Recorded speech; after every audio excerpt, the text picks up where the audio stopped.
Hi fellow viewers, to everybody, good afternoon. My name is Steve. My full name is Steve Hoong. I'm the owner of this video account in this respective website, youtube.com. By the way, this is purely Cebuano video.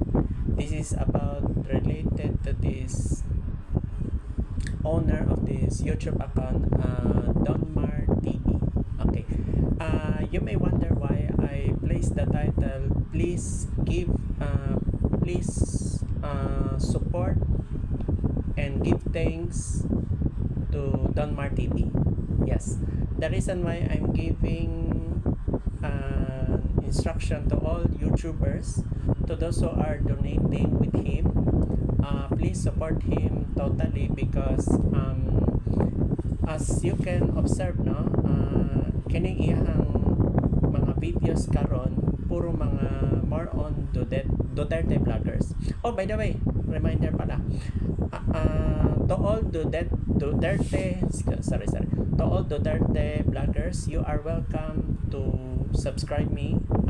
By the way, this is not more on Duterte, this is more on abbreviations, Bangko Filipino related videos, and abbreviations and acronyms, necrologies, because I was declared last year world's famous necrologist. Because if you because the most interesting here is if you publish one country or one nationality who died, then you make a complete details, they can declare you as world's famous necrologist. So I did not expect. This year, the one I published was the if you can remember, no, katong Barbie Sue, the one who performed her role as Sunshine in F4 Meteor Garden. That's it. Filipino actress Gloria Romero. I did not expect it reached 220 viewers, so unexpected. That is only one nationality. The one is in Taiwan, the other one is in here in the Philippines. By the way, so much for this. Ang ako lang is simple ra jud akong title.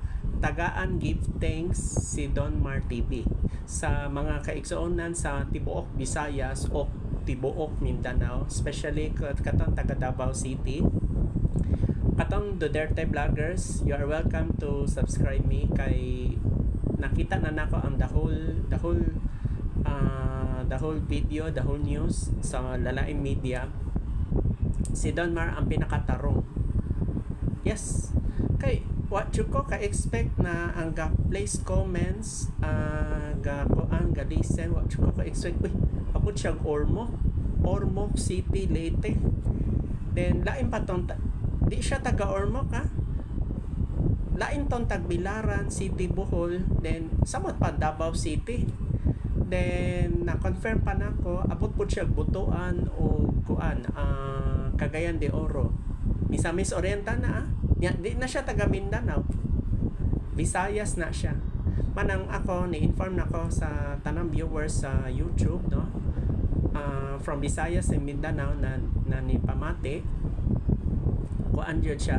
Tagain siya give thanks kay di na to mapanagna kay possible na sa akong prediction or assumption or forecasting, no, na ang iyang Donmar TV bisag video ra na video ra na bata ka ba no basig kuan na pero ako siya iing na prangka karon sa video na kung once motukod na siya TV station from digital video ra na he might create a TV station bikan natin basig sa Manila or outside Metro Manila. Of course he will take franchise, congressional franchise kung TV station. For the meantime, digital TV siya sa kay because nag-saturate naman ang nag-saturate yung TV, ang digital TV, managitag siya Donmar TV because he owns that video. Because abi ni mo mga YouTubers, no, kung gagama ka vlogger ka bang kan Duterte, dako ang impact. Yeah, That is one political figure lang ha. Wa pa taga storya BBM kang Marcos, lain pa na siya. Mana politics pa lang na siya. Wala pa taga storya economy or unsang headline. Pero kani Duterte dakong issue na, pero dako ang impact sa viewers. Imagine 426,000 viewers. Wow. Viewers ha. Walay labot kung subscribers pa na siya, take note ha, kung 426,000 above subscribers, wow. Recognize na siya sa Metro Manila. Plus, Luzon, Visayas, Mindanao. How much more pa kung Visayas, Mindanao ra, wala labot pa Metro Manila. Can you imagine? Then kung in kaso ang subject to sa abroad, karon kato na priso si Duterte sa ICC sa The Hague, Netherlands. Dako kaya. Pero of course, nagay permit kay di ka basta-basta makalarga. Mana ang media na sila capacity. Kay na may ga-support. Na sila'y puhunan.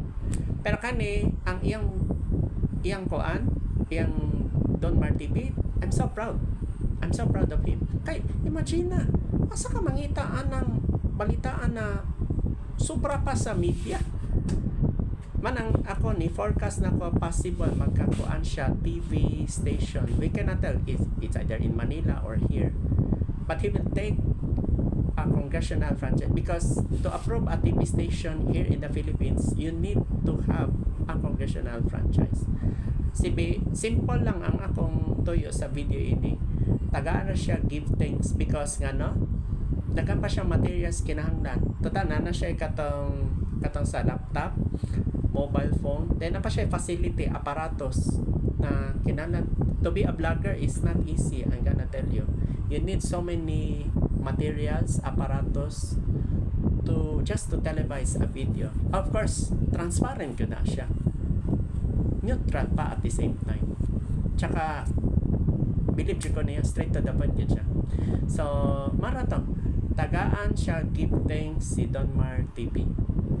Dagan salamat sa inyong pamati sa tanang viewers from Visayas and Mindanao na nakasabot si Mano. Dagan salamat.